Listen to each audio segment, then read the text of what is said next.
Hi കൂട്ടുകാരെ. അപ്പോൾ ഇന്നൊരു അടിപൊളി ടിപ്പുമായിട്ടാണ് നമ്മൾ വന്നിരിക്കുന്നത്. നമുക്ക് എല്ലാവരുടെയും വീട്ടിൽ കാണും ഇങ്ങനെ കരി പിടിച്ച പാത്രങ്ങൾ. അപ്പോൾ അതിൽ ആ കരി പെട്ടെന്ന് കളയാനുള്ള ഒരു ടിപ്പുമായിട്ടാണ് വന്നേക്കുന്നത്. അപ്പോൾ അതിന് വേണ്ടിയിട്ട് വേണ്ടത് ഉപ്പാണ് ആദ്യം തന്നെ വേണ്ടത്. അപ്പോൾ ഉപ്പ് ഇങ്ങനെ ഞാൻ ജസ്റ്റ് ആ കരി പിടിച്ച ഭാഗത്തൊന്ന് തേച്ച് കൊടുക്കുന്നുണ്ട്. അത് കഴിഞ്ഞ് പിന്നെ ഞാൻ ആഡ് ചെയ്തേക്കുന്നത് ബേക്കിംഗ് സോഡയല്ലേ, ബേക്കിംഗ് സോഡയാണ് കേട്ടോ ഇട്ട് കൊടുത്തേക്കുന്നത്. അപ്പോൾ അത് രണ്ടും കൂടി ഞാൻ ഒന്ന് മിക്സ് ചെയ്ത് കൊടുക്കുന്നുണ്ട് നന്നായിട്ട്. ഏത് ഭാഗത്താണോ കരി പിടിച്ചിരിക്കുന്നത് ആ ഭാഗത്ത് നന്നായിട്ടൊന്ന് മിക്സ് ചെയ്ത് കൊടുക്കാം. ഇതിപ്പോൾ ഏത് പാത്രമാണെങ്കിലും നമുക്കിത് ഈ ടിപ്പ് യൂസ് ചെയ്യാവുന്നേ ഉള്ളൂ കേട്ടോ. പിന്നെ നമ്മൾ ഉപയോഗിച്ച് കൊടുത്തേക്കുന്നത് നമ്മൾ വീട്ടിൽ ഉപയോഗിക്കുന്ന പാത്രം കഴുകാൻ ഉപയോഗിക്കുന്ന ലിക്വിഡായിട്ടുള്ള ഡിറ്റർജൻ്റ് ഉണ്ടല്ലോ, അതൊന്ന് ജസ്റ്റ് ഒന്ന് ഒഴിച്ച് കൊടുക്കുക. ഇതുപോലെ ഒന്ന് കുറച്ച് ക്വാണ്ടിറ്റിയിൽ മതി കേട്ടോ, ഒരുപാടൊന്നും വേണ്ട.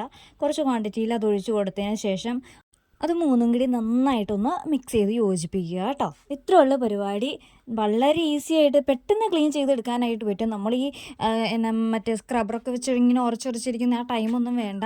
നമുക്ക് പെട്ടെന്ന് ഭയങ്കര ഒത്തിരി സ്ട്രെയിനൊന്നും എടുക്കാതെ പെട്ടെന്ന് തന്നെ ക്ലീൻ ആക്കി എടുക്കാനായിട്ട് പറ്റും. അപ്പോൾ ഞാൻ ഇതിങ്ങനെ യോജിപ്പിച്ച് കൊടുത്തതിന് ശേഷം പിന്നെ വേണ്ടത് നമുക്ക് ടിഷ്യൂ പേപ്പറാണ്. അപ്പോൾ എൻ്റെ കയ്യിൽ ടിഷ്യൂ പേപ്പർ ഇല്ല. ടിഷ്യൂ പേപ്പർ ഉള്ളവർ ടിഷ്യൂ പേപ്പർ തന്നെ യൂസ് ചെയ്യുക. കാരണം ഞാൻ പറഞ്ഞുതരാം. എൻ്റെ കയ്യിൽ ഞാൻ ഒരു വൈറ്റ് ഷീറ്റാണ് എടുത്തേക്കുന്നത്. വൈറ്റ് A4 ഷീറ്റിൻ്റെ മുകളിൽ ഒരു ഷീറ്റാണ് എടുത്തേക്കുന്നത് കേട്ടോ. ആ പേപ്പർ ഞാൻ ജസ്റ്റ് ഇതിൻ്റെ മുകളിലൊന്ന് ഇട്ട് കൊടുക്കുന്നുണ്ട് കേട്ടോ. അതിന് ശേഷം നമ്മൾ ഉപയോഗിക്കുന്നത് വിനീഗറാണ്. നോർമലി നമ്മൾ അച്ചാറിടാനൊക്കെ ഉപയോഗിക്കുന്ന അതേ വിനാഗിരിയാണ് കേട്ടോ ഇവിടെയും യൂസ് ചെയ്തേക്കുന്നത്. കണ്ട ഈ പേപ്പർ ആകുമ്പോഴത്തേക്കും നമ്മൾ അവിടെ ഇരിക്കത്തില്ല. അതേസമയം നമുക്ക് ടിഷ്യൂ പേപ്പർ ആകുന്നുണ്ടെങ്കിൽ ആ നനവുള്ളത് കൊണ്ട് തന്നെ അവിടെ അങ്ങനെ ഒട്ടിയിരിക്കും. പക്ഷേ ഇത് ഒട്ടിയിരിക്കത്തുമില്ല. വിനീഗർ ഒഴിക്കാൻ നേരത്ത് വിനീഗർ അങ്ങ് ഒലിച്ചു പോകാനും തുടങ്ങി.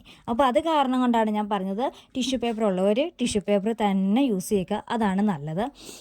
അപ്പോൾ അതിൻ്റെ പുറത്തേക്ക് ഞാൻ കുറച്ച് വിനാഗിരിയും കൂടി ഒഴിച്ച് കൊടുക്കുന്നുണ്ട് കേട്ടോ.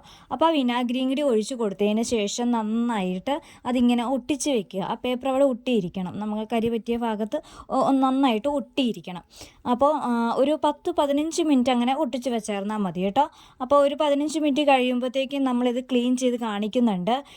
ഇതിപ്പോൾ ഈ പേപ്പർ ആയതുകൊണ്ട് തന്നെ കുറച്ച് ഒട്ടിയിരിക്കാൻ കുറച്ച് പ്രയാസമായിരുന്നു.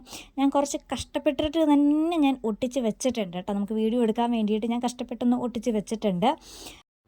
ഒരു 15 മിനിറ്റ് ഓളം നമ്മളിങ്ങനെ ഇങ്ങനെ ഒട്ടിച്ച് വെച്ചേക്കണം കേട്ടോ. പെട്ടെന്ന് എടുത്തൊന്ന് കഴുകുകയൊന്നും ചെയ്യരുത്. ഒരു 15 മിനിറ്റ് കണ്ടോ, ഒരു പ്രകാരത്തിൽ ഞാൻ ഒട്ടിച്ച് വെച്ചേക്കുന്നതാണ് കേട്ടോ ഇത്. അപ്പോൾ അത് കഴിഞ്ഞതിന് ശേഷം 15 മിനിറ്റ് കഴിഞ്ഞതിന് ശേഷം നമ്മളെടുത്തൊന്ന് കഴുകുക. അതിൻ്റെ കരിയൊക്കെ പോയി നല്ല അടിപൊളിയായിട്ടുണ്ട്. ഭയങ്കര നല്ല റിസൾട്ടാണ്. അപ്പോൾ എല്ലാവരും ഒന്ന് ട്രൈ ചെയ്ത് നോക്കുക. അപ്പോൾ ഇതുപോലുള്ള സിമ്പിൾ ടിപ്സിനായി നമ്മുടെ ചാനൽ ഒന്ന് സബ്സ്ക്രൈബ് ചെയ്ത് സപ്പോർട്ട് ചെയ്യണേ. മറ്റൊരു വീഡിയോയിൽ വീണ്ടും കാണാം. അതുവരേക്കും ബൈ.